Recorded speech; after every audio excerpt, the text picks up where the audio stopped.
నాకు వేణుస్వామి గారు అంటే చాలా ఇష్టం.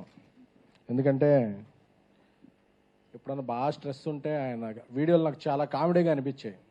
ఎందుకంటే ఆయన ఇండియా గెలుస్తుందని చెప్పిన రోజు ఓడిపోయేది, పవన్ కళ్యాణ్ గారు ఓడిపోతారని చెప్పిన రోజు గెలిచేవాళ్ళు, ప్రభాస్ గారి సినిమా ఫ్లాప్ అవుతున్నప్పుడు అది 1000 కోట్లు కలెక్ట్ చేసేది. సో ఇవన్నీ చాలా ఫన్నీగా ఉండే. అప్పుడప్పుడు యూట్యూబ్లో కామెడీ చేసే స్టార్స్ చాలామంది ఉన్నారు మనకి. సో అలా కామెడీ చేసే వ్యక్తి ఏమనుకున్నా కానీ ఆయన వ్యక్తిగత జీవితాల్లోకి వెళ్ళి కామెడీతో ఆగుంటే జర్నలిస్ట్ అసోసియేషన్ వీళ్ళు కూడా మనం కూడా ఏదన్నా అసోసియేషన్లో ఈవెంట్ ఏదైనా జరిగినప్పుడు ఆయనతో కూడా స్కిట్ చేయించేవాళ్ళం. బట్ ఆయన వెనకున్నది కామెడీ చేయటం కాదు, ఇతరుల వ్యక్తిగత జీవితాల్లో చొరబడి ఆయన పాపులారిటీ పెంచుకోవటం అనేది లేట్గా తెలిసింది అందరికీ.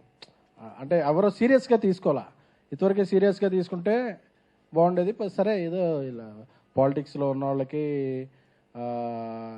క్రికెటర్ల మీద ఇలాంటి కామనే కదా ఇప్పుడు అని చెప్పి అనుకున్నారు. సో ఒక జంట, ఒక సెలబ్రిటీ కపుల్ వివాహం చేసుకుందాం అనుకున్న ఎంగేజ్మెంట్ రోజే వీళ్ళు విడిపోతారు అనే భావజాలానికి, ఒక అసహ్యకరమైన భావ ప్రకటనకి జ్యోతిష్యం పేరుతో ఆయన లోకి వెళ్ళిపోయినప్పుడు, ఎందుకంటే ఈ మధ్య ప్రెస్ మీట్లో జరుగుతున్నప్పుడు నేను జర్నలిస్ట్ అసోసియేషన్ నుంచి ప్రొడక్షన్లోకి వెళ్ళాక ఎప్పుడు వచ్చినా అందరితో మీడియా మిత్రులతో షేర్ చేసుకుంటున్నా, చూడండి ఆ ప్రెస్ మీట్లో ఇలాంటి క్వశ్చన్ అడిగినప్పుడు ఇలా అవుతున్నారు ఇలా జరుగుతుందండి. సో అందరూ కూడా ఈ ఇన్సిడెంట్నే అందరూ కూడా ఎందుకంటే ఒక కపుల్, ఎందుకంటే శుభమాన పెళ్లి చేసుకుంటుంటే ఎప్పుడైనా సరే మనం ఎవరైనా సరే సుఖీ భవ అంటాం, అంతేగాని ఇంకేదో అనం. అది అనేది సంస్కారం. ఎందుకంటే జ్యోతిష్యం ఇలాంటివన్నీ శాస్త్రీయత ఉందా లేదా అన్న వాటిని మన పురాణాల్లో గొప్ప శాస్త్రాల కిందే చెప్పారు. సో వాటన్నిటికీ సంస్కారం ప్రధానం. కానీ సంస్కారం లేకుండా నిన్న ఆయన వీడియో ఏదో చూశాను, బ్రాహ్మణులందరూ సపోర్ట్ చేయాలి, వీటి కులాలు ఏంటండి? అలా అయితే ఇప్పుడు ఆ పెళ్లి చేసుకునేది ఒక బ్రాహ్మణ యువతే కదా, తప్పు కదా. అసలు కులాలేంటి మతాలేంటి అంటే, నేను చాలామంది సెలబ్రిటీలు చూశాను, లేదండి మాకు ఇలాగా ఈ పూజ చేయిస్తే ఇలా అన్నారండి, ఈ పూజ చేయిస్తే ఇలా అన్నారండి, ఈ పూజ చేయాలి ఇస్తే, అది ఎవరు వ్యక్తిగతం, వాళ్ళకి ఇష్టం ఉంటే పూజ చేయించుకుంటారు, లేకపోతే లేదు. బట్ చూసిన చాలా వీడియోల్లో చాలామంది మనోభావాలు దెబ్బతింటమే కాదు, ఒక వికృతమైన పోకడది.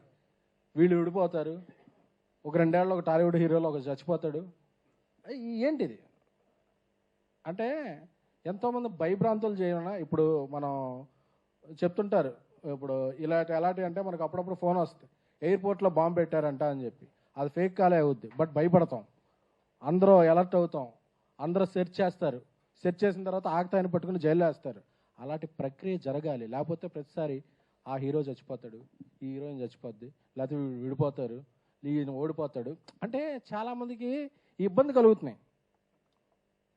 సో పొలిటికల్ ప్రెడిక్షన్స్ వీటిని మనం వాళ్ళ విజ్ఞతకి వదిలేసిన, ఇక కుటుంబాల మధ్య కూడా ఒక వివాహ వ్యవస్థలో కూడా ఇటువంటి పర్సనల్ జీవితాల్లో కూడా జ్వరపడుతున్నప్పుడు జర్నలిస్ట్ అసోసియేషన్, ఎందుకంటే జర్నలిస్ట్ అసోసియేషన్ జర్నలిస్టుల సంక్షేమం కొరకు, అలాగే ఫిల్మ్ ఛాంబర్, డైరెక్టర్ అసోసియేషన్,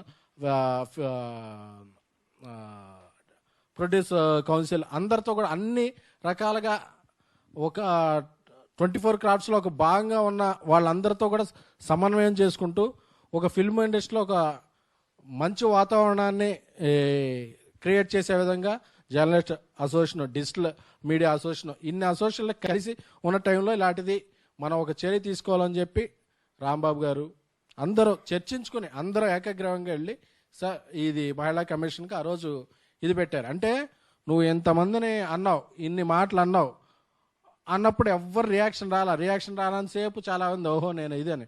ఒకసారి ఎవరైనా రియాక్షన్ ఇది అంటే మమ్మల్ని బ్లాక్మెయిల్ చేశారు, మీడియా వాళ్ళకి మెయిల్ చేసుకుంటాకే టైం ఉండదు, బ్లాక్మెయిల్ ఎక్కడ చేస్తారండి అసలు. సో జ్యోతిష్ శాస్త్రంలో మీరు చూడాల్సింది నిధి కాదు. అంటే మీరు ఆ ట్రెజర్కి అలవాటు పడిపోయారు, నాది 10,000 గంటకి 6 నెలలకి ఇది అంటే ఫోన్ కాల్స్ వస్తుంటే నేను కూడా చాలాసార్లు చూసా, ఆ బ్యాంక్ అకౌంట్ మార్చుకో, ఇవి మార్చుకోండి. మీరు ఏమైనా చేసుకోండి, నమ్మేవాళ్ళని మోసపోయే వాళ్ళు అంతగా మోసం చేస్తూనే ఉంటారు. అది మనకు అనవసరం, మీరు చేసుకోండి. కాకపోతే దీన్ని సెలబ్రిటీలను అడ్డు పెట్టుకుని వాళ్ళ జీవితాలను ఇది పెట్టుకుని, ఎందుకంటే నేను ఇంటర్వ్యూలు కూడా చూసా. ఒక ఇంటర్వ్యూలో పవన్ కళ్యాణ్ గారు ఓడిపోతారని చెప్తాడు, ఒక ఇంటర్వ్యూలో పవన్ కళ్యాణ్ గెలుస్తారని చెప్తాడు. మన అన్ని ఇంటర్వ్యూలు ఫాలో అవ్వంగా ఆ రిజల్ట్ రాగానే చూసారని నేను చెప్పాను, పవన్ కళ్యాణ్ గారు గెలిచారని చెప్తాడు. ఆ ఇంటర్వ్యూలో కన్నా అంటే అదన్నా ఆ తర్వాత మారింది అంటే 2-3 చెప్తుంటే మనమే చెప్తాం. ఎందుకంటే ఎస్ ఆర్ నో ఉంటాయి. ఈయనకి ఎస్ అని చెప్పి ఆయన నో అని చెప్పి చూసారా చెప్పేది ఎస్ అయిందంటే ఆయన చెప్పాను చూసారా వీరశంకరెడ్డి అంటే ఈయన చెప్పింది కూడా ఉంటుంది. ఇవన్నీ ఆన్ రికార్డ్. ఇలాంటి ఇదిలో ఈయన చాలా కాలం నుంచి, ఎందుకంటే ఆ హీరోకి ఒంట్లో బాగోట్లేదంట, నువ్వేనా డాక్టర్వా, నువ్వేనా స్కానింగ్ సెంటర్ నడుపుతున్నావా? ఇప్పుడు ఒక డాక్టరే ఒక రోగికి ఏదన్నా ఉంటే ఒకళ్ళకి ఎవరైనా ఉంటే దాన్ని బయటికి చెప్పరు. అదేంటంటే ఇది సంస్కారం. అలాగే విజ్ఞాన శాస్త్రం, అలాగే నువ్వు జ్యోతిష్ శాస్త్రాన్ని నిజంగా పాటించేవాడు అయితే ఒకళ్ళకో లోపల నిజంగా నీకు ఉందని తెలిసింది ఉంటే వాళ్ళకి ఎవరికైనా చెప్పు, లేకపోతే నీలో ఉంచుకో. అంతేకాని ఇలా జరుగుద్ది పోనీ నువ్వు చెప్పినవన్నీ జరిగినాయా, జరగలేదుగా. అలాగే ప్రతి వాళ్ళని పిలిచి మీడియా బయటలు ఇచ్చి అదే సంస్కారం లేకుండా ఇలా ప్రవర్తించి ఒకసారి మీడియా దీని గురించి కంప్లైంట్ చేస్తే మీడియానే తప్పని చెప్పేసి, ఐ వెల్కమ్ వేణుస్వామి గారు.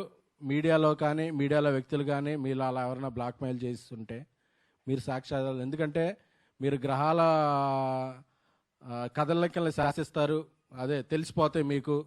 అంటే మిగతా వాళ్ళందరికీ టెలిస్కోప్ చూడాలి, ఈయన రేబాన్ పెట్టి చూస్తేనే తెలిసిపోద్ది ఆ గ్రహాల కదలికలు. సో అంతటి విజ్ఞానవంతులు కాబట్టి ఇప్పటికైనా మీరు తప్పులు అందరూ చేస్తారు. సో జరిగింది తప్పని ఒప్పుకొని ఇటువంటి విధానాలకి స్వస్తి పలకండి. అంతేగాని వ్యక్తిగత విధానాల్లోకి వెళ్ళిపోతాం, జీవితాల్లోకి వెళ్ళిపోతాం, జర్నలిస్ట్ సోషల్ మీద కంప్లైంట్ చేస్తాం, మీడియా మీద కంప్లైంట్ చేస్తాం, సెలబ్రిటీల చావు పుట్టుకలు నిర్ణయిస్తాం, వాళ్ళ వివాహ వేదికలు వివాహంలో బ్రేకప్లు అన్నీ నిర్ణయిస్తాం అనే మీరు వెళితే తప్పనిసరిగా ఈసారి అందరి నుంచి ప్రతిచర్య ఉంటుంది. ఎందుకంటే ఏదో ఒక చోట దీన్ని ఆపకపోతే వేణుస్వామిని రేపు ఒకసారి రామస్వామి రావచ్చు, గురుస్వామి రావచ్చు, ఇంకో స్వామి రావచ్చు, ఇంకో వెంకటప్ప రావచ్చు, ఎవరు రావచ్చు, అందరూ ఇదవుతాయి.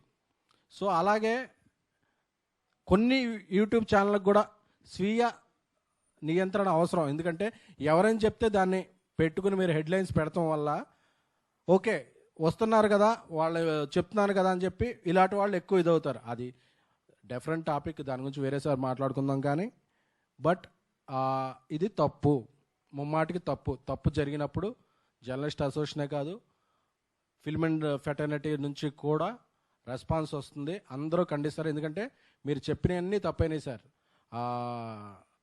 పవన్ కళ్యాణ్ గారు అసలు గెలవరు అని చెప్పారు, అది ఎంత ఇదైందో ఆయన ఇప్పుడు ఎక్కడున్నారో తెలిసింది.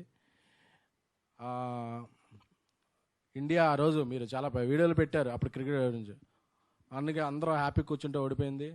అలాగే ప్రభాస్ గారి సినిమాలు అస్సలు ఆడమని చెప్పారు, చాలా అభిమానులు. అసలు ప్రభాస్ గారు ఎప్పుడో ప్రెస్ మీట్ రారు, సోషల్ మీడియాలో ఉండరు, ఆయన పెద్ద యాక్టివ్గా ఎవరితో ఇదవరు, ఆయన పని ఆయన చూసుకుంటారు. ఆయన అభిమానులు కూడా చాలా బాధ పెట్టారు. తీరా చూస్తే ఇండియాస్ బిగ్గెస్ట్ హిట్ అయింది ఈరోజు కల్కి. సో ఇవన్నీ కూడా మీరు ఎన్ని తప్పులని తెలిసినా ఇక పెళ్ళిళ్ళు వీటిలో కూడా అంటే ఏదో ఒకటి నిరూపించుకోవాలని చెప్పి ఒక 3 ఏళ్ళు టైం పెడితే 3 ఏళ్ళలోపు డిస్కషన్ పాయింట్ అవుద్ది. కానీ ఇలాంటివి చేయకండి సార్. ఎందుకంటే జ్యోతిష్య శాస్త్రమే కాదు, ఏ పురాణాలు, ఏ ఇతిహాసాలు, ఏ భారతం, ఏ రామాయణం, ఏ శాస్త్రం కూడా మనిషిని మనిషిగా గౌరవించు, వీలైతే మంచి చేయంటే తప్ప అతను చావు పుట్టుకలు నువ్వు చెప్పలేవు. అంత శాస్త్రం తెలుసుకున్న వాళ్ళైతే ఇప్పుడు వీటిలో మీరు జైలుకి వెళ్తారా వెళ్ళరా, మిమ్మల్ని ఎవరన్నా బయట ఎలాంటి చెప్పినా ఫ్యాన్స్ కొడతారా కొట్టరా, ఇలాంటి ఒక పోల్ నిర్వహించండి. దాంట్లో ఏం వస్తుందో చూసి అది రిజల్ట్కి ఏమవుద్దో అది చూడండి ఒకసారి. ఎందుకండి బాగుందాం, అందరం బాగుందాం. మీకు అలాంటివి నిజంగా విద్యలు తెలుసుంటే దాన్ని మంచిగా ఉపయోగించండి. అంతేగాని మీ పాపులారిటీకో మీ బ్యాంక్ బ్యాలెన్స్ పెంచుకుంటాకో మీడియాలోని కొందరు వ్యక్తుల మీద చేస్తే మీడియా సంఘటితంగా ఉంటుంది, జర్నలిస్టులు సంఘటితంగా ఉంటారు, ఫిల్మ్ ఇండస్ట్రీ సంఘటితంగా ఉంటుంది, పరిణామాలు చాలా తీవ్ర స్థాయిలో ఉంటాయి. Thank you.